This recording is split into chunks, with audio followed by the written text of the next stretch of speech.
Buenas tardes. Hoy vamos a estar en plática con Julio Ruiz, es economista en jefe de Citi. Nos va a platicar un poco sobre el panorama actual en el país y en contexto internacional. Y Julio, gracias por recibirnos aquí en Citi. Gracias, muchas gracias por la invitación. Perfecto. Lo primero que me gustaría preguntarte, Julio, es, hoy sale dato de remesas al mes de abril y es muy negativo. Hay una caída de 12%, pero el dato está en que es el peor registro desde 2012. Claro. ¿Cómo ves esta situación? ¿Cómo ves el panorama? ¿Qué observan en cuanto a la situación actual de las remesas, Julio? Mira, es un dato muy negativo, ¿de acuerdo? Viste el dato obviamente en dólares solamente, ¿no? Correcto. Pero al final del día las remesas que utilizan las personas acá están en pesos. Entonces, el mitigante de ese dato, por así decirlo, es que si la vemos el crecimiento en pesos es positivo, sigue siendo, ¿no? Alrededor del 15%. Ok. Si vemos en promedio tres meses móvil. Entonces, sí es negativo en el sentido de que en dólares está disminuyendo, que significa que están mandando menor cantidad, pero todavía sigue siendo resiliente por la depreciación del tipo de cambio que se observó, sobre todo la mitad del año pasado, la segunda mitad del año. Y eso te sigue apoyando, de cierta manera, el consumo privado, ¿no? Entonces, al menos te diría que en el corto plazo sigue siendo apoyo, ¿no? Al consumo, pero pues va a una aceleración, sobre todo tomando en cuenta que Estados Unidos va a desacelerar también y eso seguramente también le afectará a las remesas, ¿no? ¿Qué pasa entre los mexicanos que están en Estados Unidos y que al parecer ya empiezan a resentir el efecto Trump, ¿no? ¿Tú cómo lo ves?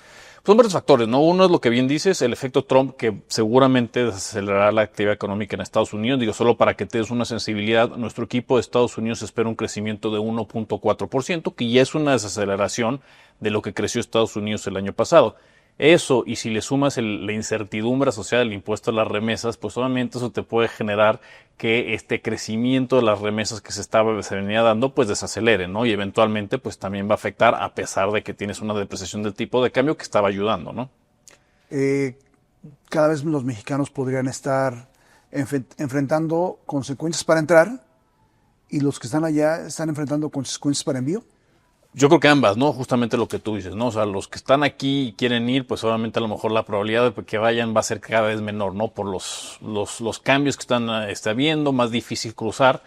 Y los que están allá, sobre todo los indocumentados, que son los que no pueden, de cierta manera, darle la vuelta al impuesto, que son más o menos como 4 millones de personas, son los que van a tener más dificultad de mandar remesas. Ahora, los mexicanos que tienen ya sea ciudadanía o incluso que son legalmente allá, pues a lo mejor se les puede hacer un poco más fácil seguir mandando estas remesas, ¿no? ¿Qué podría pasar con si se aprueba? Todavía falta que pase a la otra cámara, pero es un impuesto de 3.5% a remesas. ¿Qué podría pasar ahí?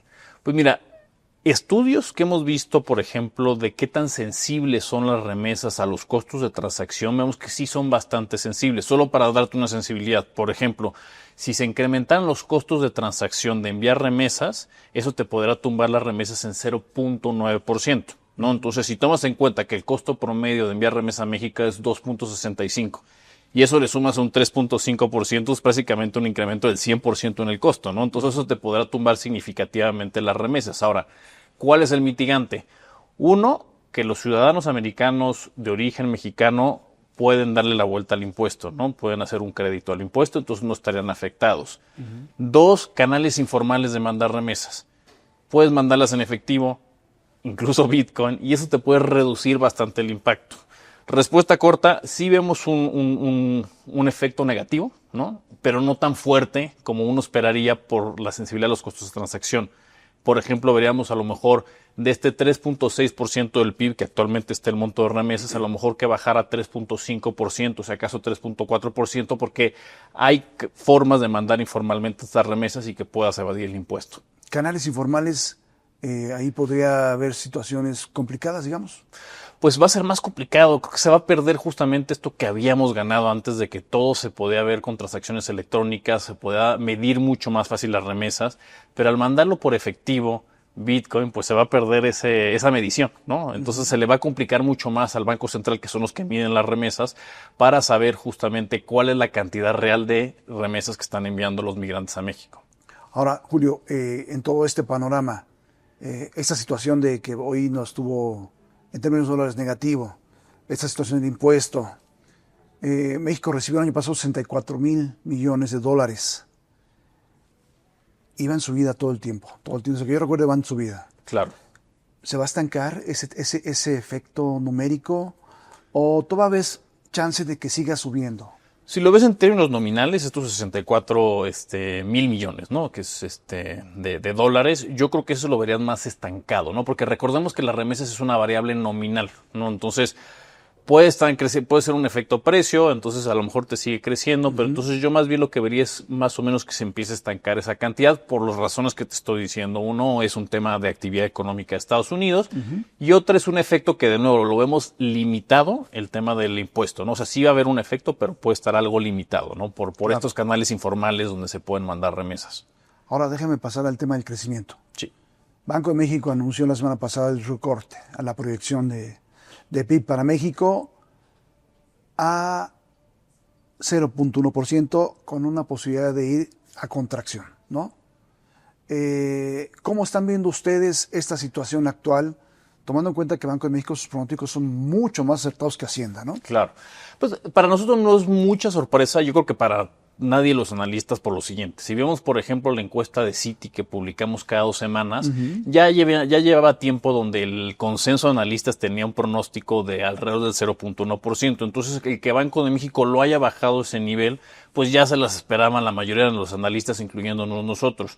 Ahora, ¿qué es lo que estamos viendo hacia adelante? Pues yo creo que va a seguir más o menos en esa debilidad. Sigue habiendo la incertidumbre de la política comercial de Trump. Los cambios al marco institucional locales te siguen generando incertidumbre y eso seguramente lo que te va a hacer es que te va a retrasar las decisiones de inversión, ¿no? Entonces, eso te afecta a la actividad económica y por eso vemos esta perspectiva económica bastante débil, ¿no? Y si eso le sumas que Estados Unidos también puede desacelerar, pues tienes ahí otra afectación para el panorama económico de México. ¿Podremos ir abajo de ese 0.1 Pues, en todo el año? Mira, yo te diría que a lo mejor un número de 0, menos 0.1, menos 0.3, por ejemplo, que trae el Fondo Monetario Internacional, es algo más visual, ¿no? O sea, realmente la diferencia entre un menos 0.3 o un 0 o un 0.1, pues no es tanto, ¿no? Yo creo que la probabilidad de que nos pasemos al menos 0.3 o nos quedemos en el 0.1 es alta, ¿no? O sea, no se desvía mucho. Ahora, si me preguntas, ¿hay una probabilidad alta de que nos vayamos al menos 1? Todavía no lo estamos viendo, ¿no? Porque eso ya sería una desviación mucho más grande. Ok, correcto. Estamos en un crecimiento mediocre. Estamos en un crecimiento muy débil, exactamente, muy débil. ¿Qué hacer? ¿O qué tiene que hacer el país? ¿Qué tiene que hacer México? ¿Qué tiene que hacer el gobierno? ¿Qué debe pasar para que este crecimiento débil pudiera mejorar? Incertidumbre es la palabra, es reducir la incertidumbre. Como te mencionaba, gran parte de la afectación que tiene el PIB mexicano es incertidumbre. Hay una que sí la podemos reducir, que es la interna, ¿no? Ahí hay que darle incertidumbre a los inversionistas. Estos cambios al marco institucional, sobre todo el tema de la reforma judicial, que podrían estar causando incertidumbre a los inversionistas, hay que tratar de reducirla, ¿no? Hay que darle certidumbre de que este cambio en el Poder Judicial no va a afectar sus decisiones de inversión indiscriminadamente. La otra es más complicada porque depende de otro país, ¿no? Que es la de Trump, ¿no? Tú decirle a Trump, oye, ¿sabes qué? Dime las reglas del juego claras, pues no las va a dar todavía. ¿Cuándo va a pasar eso? Con la renegociación del Tratado de Libre Comercio México, Estados Unidos, Canadá, el TEMEC, ¿no? Que en teoría está para mediados de 2026. Una vez que lleguemos a esta renegociación, yo creo que estas reglas del juego de política comercial México-Estados Unidos van a ser mucho más claras. Y entonces vas a tener menos incertidumbre y eso te puede generar a que estas decisiones de inversión que se estaban retrasando se reanuden, ¿no? Entonces, tal vez lo que quiero decir con esto es que en el corto plazo México tiene bastantes vientos en contra. Cambios al marco institucional, Estados Unidos, política comercial, pero en el mediano plazo si esta incertidumbre se desvanece, yo sí veo un México que es bastante competitivo, que sigue teniendo buenos fundamentales para tener un buen crecimiento hacia el 2%, ¿no? Permíteme volver a esta parte que llamas el tema del Poder Judicial, ¿no? Sí, sí. Ayer se da la elección, ¿no? 12-13% por ahí la gente que vota. Es innecesario pues digamos, esta reforma que hubo al Poder Judicial le mete más incertidumbre a las actividades económicas, está paralizando las decisiones de inversión. Yo creo que es uno de los factores que abona esta incertidumbre, ¿no? Más allá de la política comercial, sus razones tendrán, ¿no? Pero el resultado que estoy viendo al menos ahorita es que en el corto plazo tienes incertidumbre y eso te retrasa esas decisiones de inversión. Si vemos que después de unos años el Poder Judicial realmente no cambia mucho en su actuar, a lo mejor esta incertidumbre se va a empezar a desaparecer y podemos ver estas decisiones de inversión reanudarse, ¿no? ¿Cuál debería ser el mensaje para el inversionista una vez que quede concretada esta reforma al Poder Judicial?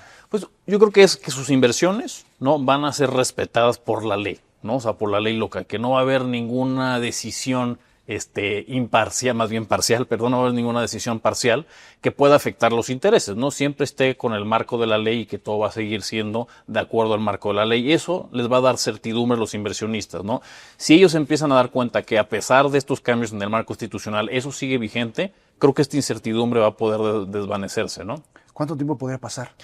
Creo que esa es una muy buena pregunta. ¿Cuánto tiempo puede pasar? Pues mira, se eligieron ahorita la mitad y la Suprema Corte, ¿no? Entonces van a empezar a estar en funciones, entiendo, en septiembre, ¿no? Y de septiembre al próximo año, pues vas a empezar a ver algunas decisiones que nos vamos a empezar a dar cuenta si sí o no va a ser un poder judicial parcial o imparcial, ¿no? Y yo creo que más o menos es lo que nos va a tardar, 2026 o a lo mejor 2027. Podríamos estar viendo todavía entonces un cierre de 2025, un 2026 débil y quizás a 2027 empiece a reactivarse el tema. Pues mira, yo te diría, 2025 claramente débil, ¿no? Ahí no hay vuelta de hoja. 2026 sí se desvanece este tema de la incertidumbre de la política comercial. Ahí puedes empezar a ver un rebote en las decisiones de inversión.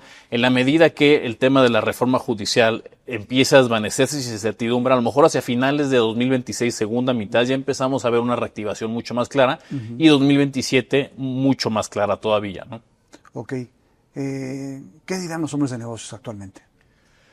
Pues yo creo que es lo que se dice en inglés, el wait and see, ¿no? O sea, yo no es que me quiera ir de México, pero tampoco quiero incrementar la capacidad. O sea, me voy a esperar a ver cómo van a funcionar estas reglas del juego y si es que van a seguir siendo como yo creo, pues voy a reanudar estas inversiones. Yo creo que la mayoría está en esta parte, ¿no? En esperar y ver cómo evoluciona todo este tema de la reforma judicial, política comercial, porque hay bastantes cosas que se están moviendo al mismo tiempo. En este momento hay una pérdida de confianza en México.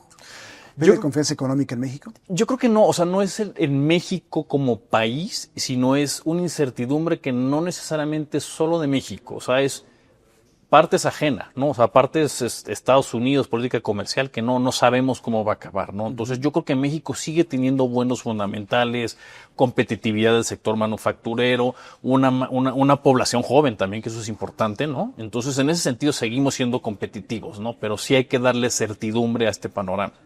¿Cómo ven desde Citi a México ustedes? Pues yo creo que como conglomerado, vamos. Yo creo que sigue siendo un país competitivo. O sea, en el mediano plazo México va a ser bastante importante, va a seguir siendo un aliado para Estados Unidos geográficamente, geopolíticamente. En el sector manufacturero están tan interconectadas las cadenas de producción que va a seguir siendo importante. Y es cierto que vamos a tener una debilidad de actividad económica como lo estamos platicando en 2025, pero en el mediano plazo, llegando a un acuerdo con el TEMEC y reduciendo esta incertidumbre que estamos hablando de los cambios al marco constitucional, creo que México va a seguir siendo un país atractivo para las inversiones. Ahora, Julio, pues permíteme preguntarte el tema de inflación. Claro. El tema de inflación, pues se da a conocer este reporte, también todavía sigue en 4.2, que es por arriba del objetivo del Banco Central. ¿Cómo ven la actuación de Banco de México actualmente en todo este proceso? Mira, ha habido un progreso significativo en el proceso de desinflación, ¿no? De las inflaciones que vimos en 2021, 2022 de 8%, pues se redujeron bastante al 4.2% que tú estás mencionando, que es un rebote reciente. Ahora, lo más complicado es esta inflación de última milla que le llaman, ¿no? O sea, bajar de 4.2 a ese 3%. ¿Está complicado? Yo creo que sí.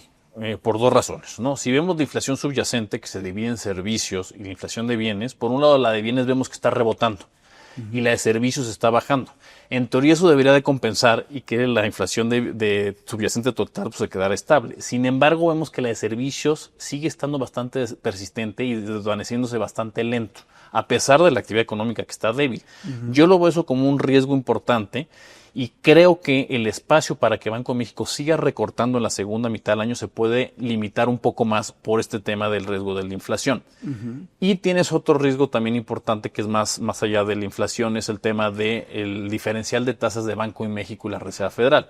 Banco de México ha seguido recortando la tasa mientras la Reserva Federal se ha mantenido estable. Entonces, en la medida que este diferencial se haga mucho más estrecho, pues te puede complicar justamente qué tanto tú puedes recortar. Nosotros desde Citi, por ejemplo, lo que vemos es que pudiera haber otro recorte de 50 puntos base en la reunión de junio y a lo mejor otro más de 25 puntos base en la reunión de agosto para llegar a una tasa de 7.75%. Ahora, Julio, en este contexto de una economía que está débil, Banco de México con estos ajustes a la tasa podría apoyar la economía. Pues, te diría dos cosas. Uno es, Banco de México no tiene como mandato la actividad económica, eso es uno. A ellos les importa la actividad económica en la medida que la actividad económica influya en la inflación. Por ejemplo, ahorita te mencionaba, ¿no? Actividad económica muy débil debería ayudarles a la inflación de servicios a desacelerar mucho más claramente, y si eso lo hace, pues a lo mejor pueden bajar la tasa mucho más claramente o más rápidamente, porque pues ven que su principal objetivo está justamente acorde, ¿no? Pero, o sea, no creo que ese sea el principal objetivo, ¿no? La actividad económica, porque no va de acuerdo a su objetivo constitucional, ¿no? Pero sí podría en un cierto momento apoyar.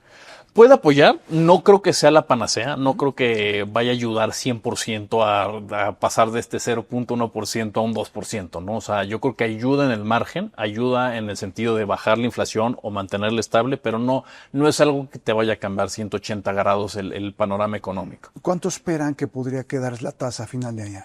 En 7.75. Ahorita ese es el pronóstico que tenemos. ¿El crecimiento en cuánto estiman que podría llegar? Nosotros lo estimamos en 0.2%, que es algo muy similar a lo que tiene Banco de México y a lo que tiene el consenso de los analistas. ¿Estarían viendo algún riesgo para bajarlo? Todavía no. Creo que va a depender mucho de lo que hagamos en el segundo trimestre. ¿Por qué? Porque en el primer trimestre creo que también hubo mucho ruido, ¿no? De muchas manufacturas, por ejemplo, adelantando producción para evitar el tema de tarifas o para minimizar el impacto de las tarifas, porque muchas de los aranceles o tarifas empezaron a estar vigentes en marzo, otros en abril. Entonces, en la medida que ya tienes vigentes esos aranceles, a lo mejor ese ruido se desvanece y a lo mejor ya ves mucho más clara la caída en el sector manufacturas por el tema de los aranceles, ¿no? Y dependiendo de la magnitud, pues podrías a lo mejor pensar que la puedas bajar o la dejas sin cambio el pronóstico de crecimiento. Por ahora nos sentimos cómodos con este 0.2%. Ahora déjame ir a la parte final. El señor Trump está haciendo mucho ruido a nivel internacional, a nivel de México. El viernes lleva el tema de aranceles al acero de 25 a 50%. ¿Cómo ves? ¿Va a generar impacto en México? Primeramente este último, 25 a 50% en el acero. Claro, sin duda va a generar impacto, o sea, estás prácticamente doblando. Es cierto que nosotros, por ejemplo, en las exportaciones de acero y arancel y aluminio brutas, tenemos déficit con Estados Unidos. Tampoco es que sea una industria tan grande en México, pero ya tener un arancel del 50% más grabar también los derivados de acero y aluminio, pues tienes un efecto negativo. Ahora, yo creo que también vale la pena esperarse a lo que vayan a anunciar oficialmente, entiendo que esta semana, creo que el 4 de junio, 5 de junio, para ver si va a haber alguna especie de descuento o no descuento, pero por sí solo seguramente tendrá un efecto negativo, ¿no?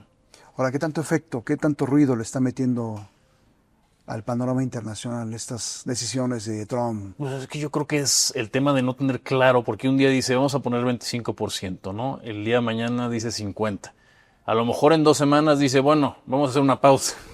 Entonces, todo esto no solo a México, ¿no? O sea, hay una incertidumbre brutal que no solo en México se retrasan estas decisiones de inversión, pero yo creo que en el mundo tienes este retraso de decisiones de inversión y te afecta el panorama económico de actividad, ¿no?